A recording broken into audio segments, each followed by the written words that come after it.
يا من يرى يا من يرى مد البعوض جناحها في ظلمة الليل البهيم الأليل يا من يرى ويرى مناط عروقها في نحرها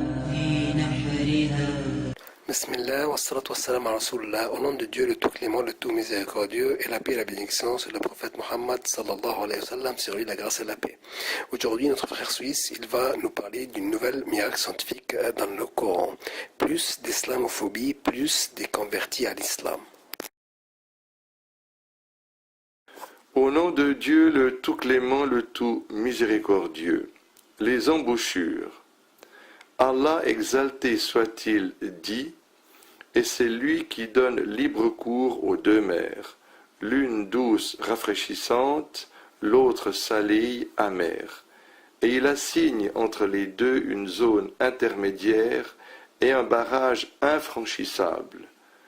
Surat al-Furqan, verset 53. La vérité scientifique. Le premier ouvrage qui traita d'océanographie parut au XVIIIe siècle, contenant des informations très primaires, puis l'océanographie commença à se tailler une place au milieu des autres sciences modernes suite aux expéditions scientifiques du navire britannique Challenger de 1872 à 1876. Après quoi les expéditions scientifiques maritimes se succédèrent. À la fin du XXe siècle, les gens redoublèrent d'espoir de prospecter encore plus les océans à l'aide des satellites et des images satellitaires. Après balayage de plusieurs embouchures, les chercheurs se rendirent compte que toutes les zones d'embouchure sont des environnements qui ont des caractéristiques naturelles et biologiques différentes des caractéristiques des fleuves et des mers, et ce, malgré l'instabilité et le contact permanent entre ces deux eaux, malgré le flux et le reflux de la mer, et malgré aussi la crue et la décrue des eaux de fleuves.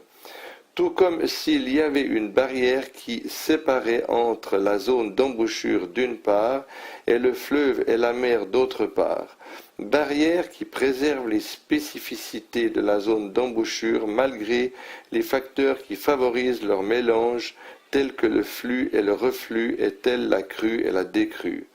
Et quand on essaye de classifier les trois environnements suivants, leur faune, et leur flore, l'on se rend compte que la zone de l'embouchure a une faune et une flore qui lui sont propres, et en ce sens que cette faune et cette flore ne sauraient vivre que dans la zone de l'embouchure qui a ses propres spécificités.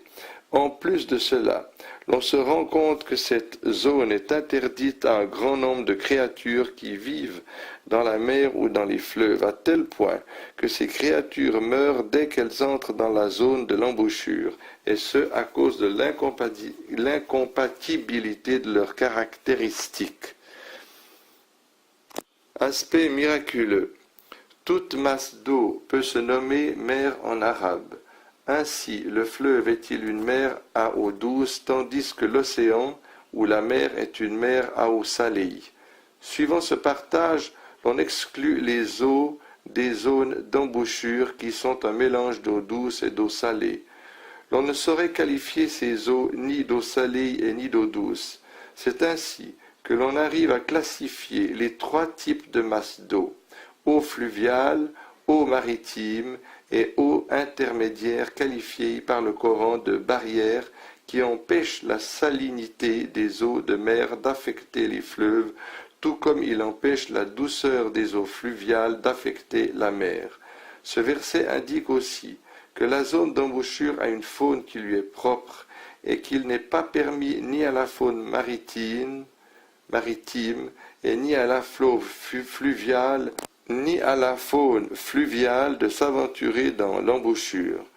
L'évolution historique de l'océanographie prouve qu'il n'y avait aucune information précise concernant les océans 1400 ans. Les océans 1400 jadis.